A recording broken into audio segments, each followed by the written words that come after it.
आम जीवन की बारीकियां को बहुत संवेदनशीलता के साथ सरल भाषा में प्रस्तुत करने वाले कवि कथाकार विनोद कुमार शुक्ल को भारतीय ज्ञानपीठ ने सम्मानित किया है। वो छत्तीसगढ़ के पहले कवि हैं, हिंदी के वो जो हैं 12वें कवि हैं और ये ज्ञानपीठ पुरस्कार पाने वाले वो 59वें लेखक हैं जिनको इस सम्मान से सम्मानित किया गया है। उनको 11 लाख रुपए का सम्मान मिलेगा, प्रशस्ति पत्र मिलेगा और ये आयोजन जो है रायपुर में होगा। वजह यह है कि अभी हाल ही में हमने विनोद कुमार शुक्ल का 89वां जन्मदिन 1 जनवरी को मनाया। स्वास्थ्यगत कारणों से वो बहुत जगह यात्रा नहीं करते, तो भारतीय ज्ञानपीठ रायपुर में आके उनको सम्मानित करेगा। विनोद कुमार शुक्ल जिन्होंने 1971 में जो राजनांदगांव के रहने वाले थे, बाद में वो जबलपुर में पढ़े, परसाई मुक्तिबोध के संपर्क में आए और बाद में वो रायपुर के एग्रीकल्चर यूनिवर्सिटी में काम करते रहे। ऐसे विनोद कुमार शुक्ल जो है वो नौकर की कमी जैसी उपन्यास लिखते हैं जिसपे फिल्म बनती है। वो जो है खिलेगा तो देखेंगे जैसा संग्रह लाते हैं। वो लगातार जिस तरह की रचना करते हैं और वो सक्रियता के साथ काम करते हैं। अपनी उम्र के 90वें वर्ष में जाते समय भी वो लगातार बच्चों के लिए लिख रहे हैं। अभी हाल ही में जो है उनकी 3 किताबें आने वाली हैं और लगातार उनका लेखन जारी है। 1971 में लगभग जय हिंद पुस्तिका से अपनी लेखन यात्रा प्रारंभ करने वाले विनोद कुमार शुक्ल जो हैं वो लगातार लिख रहे हैं और उनकी कविताएं भी आ रही हैं, उपन्यास भी आ रहे हैं, बच्चों की कहानियां भी आ रही हैं। तो विनोद जी की सक्रियता देखते बनती है। ये अलग बात है कि वो खुद कहते हैं कि अब मैं भूलने लगा हूँ, मैं बिस्तर में पड़े रहता हूँ, मुझे ये भी याद नहीं रहता कि मैंने खाना खाया कि नहीं खाया, चाय पी कि नहीं पी, बहुत सारी चीजें। पर बीच बीच में जब मुझे चीजें याद आती है तो मैं जाकर उसको लिख लेता हूँ ताकि बाद में सुबह मुझे याद रहे। तो ऐसे विनोद कुमार शुक्ल को जब भारतीय ज्ञानपीठ पुरस्कार मिलने की घोषणा होती है तो एक हर्ष व्याप्त होता है उनके चाहने वालों में और लगातार उनके घर में मिलने जुलने वालों का तांता होता है।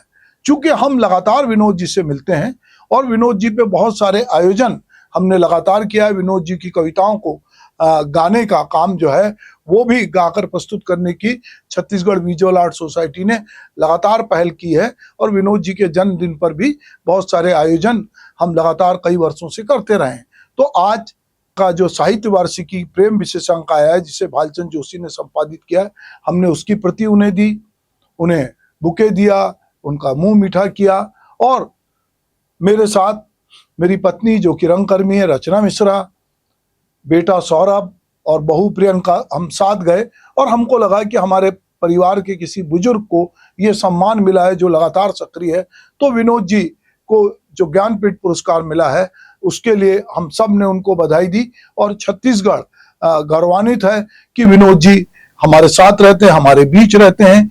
और हमको लगता है कि जब हम बहुत बार चीजों को टटोलने की कोशिश करते हैं तो हमको विनोद जी की कविता याद आती है कि हताशा से एक व्यक्ति बैठ गया था, मैं व्यक्ति को नहीं जानता था, हताशा को जानता था और मैंने हाथ बढ़ाया और मेरे हाथ बढ़ाने को जानता था, मुझे नहीं जानता था। हम साथ साथ चले, हम एक दूसरे को नहीं जानते थे पर साथ चलने को जानते थे। तो विनोद कुमार शुक्ल ऐसे मूर्धन्य कवि साहित्यकार हैं जो हमें याद दिलाते हैं कि घर से दूर होकर देखना चाहिए घर को, अंतरिक्ष से देखना चाहिए पृथ्वी को, तो समूची पृथ्वी अच्छी लगेगी, अपनी लगेगी।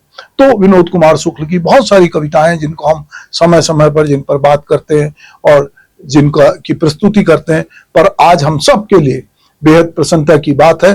तो मैं आज की जनधारा परिवार और अपने डिजिटल और Chhattisgarh film and visual art society और छत्तीसगढ़ की साहित्यिक सांस्कृतिक बिरादरी की ओर से विनोद कुमार शुक्ल को बहुत बहुत बधाई देता हूं, उनके दीर्घायु जीवन की कामना करता हूं और उम्मीद करता हूं कि जिस तरह से लगातार उनके लेखन की धार सक्रिय है वो बनी रहे और उनके लेखन का फायदा हम सबको मिलता रहे। तो मैंने उनसे कुछ अंतरंग बातचीत की है, तो चलिए वो बातचीत मैं आपके साथ साझा करता हूँ। वो आपका जवाब देगा। अभी इतनी ज्यादा टेक्नोलॉजी आई है और अपने मोबाइल में हम बहुत सारी चीजें अपने पेड पे लिखते हैं क्योंकि आप मोबाइल इस्तेमाल नहीं करते तो पुच्चा के पास रहता है, तो आप कागज पे ही लिखते हैं क्या? हाँ, मैं कागज पर ही लिखता हूँ। अच्छा, मैं कागज पर ही लिखता हूँ और पुच्चा अपने काम में व्यस्त रहता है, घर के काम में व्यस्त रहता है। वो अधिकतम व्यस्त आदमी है, कुछ न कुछ करता रहता है।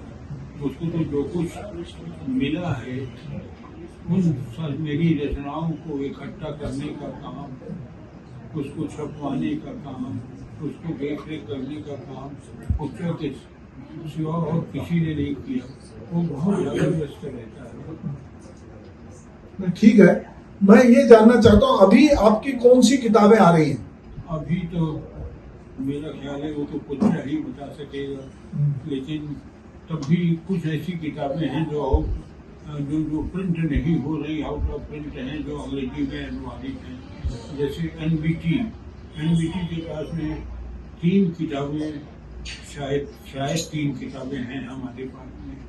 ये 3 प्रकार तो एनबीटी को हमने पत्र लिखा है, पुच्चा ने पत्र लिखा है उनको कि उसका क्या है, कैसा करना है बताएं। अच्छा, और शुक्ल को जानते हैं आप, उनको पढ़िए, आपकी किताब के बारे में वो लोगों से हाँ, अपने उस पर अच्छा, प्लेटफॉर्म पर बात कर रहे हैं। ऐसे कुछ लोग मैंने और भी देखा कि जो नए लड़के हैं जो पढ़ रहे हैं आपको, वो लगातार दूसरे लोगों से कहते हैं कि आप विनोद कुमार शुक्ल की भाषा को समझो, उनके लेखन को समझो। इस तरह के वीडियो बना बना के लोग डाल रहे हैं। हाँ, आपकी जानकारी में है क्या? ये है मेरी जानकारी में है। ये लोग मुझसे मिलने के लिए आते हैं। अभी 2 या 3 दिन पहले ही कुछ लोग जो है हरियाणा के या दिल्ली, वहाँ के भूमि के लोग आए थे कुछ लोग मिलने के लिए। यहाँ तक कि कुछ दिनों तक वो पैदल लोग कई दिनों तक पैदल चल करके आए और उसके बाद में आते हैं तो मिलने के लिए बहुत आश्चर्य होता है। लेकिन उनको मुझसे मिलने के लिए आना उनको एक अभियान की तरह लगता है। कोई जैसे पर्यटक करता है ऐसा कुछ अभियान। एक पर्यटक के रूप में भी लोग आते हैं मिलने के लिए।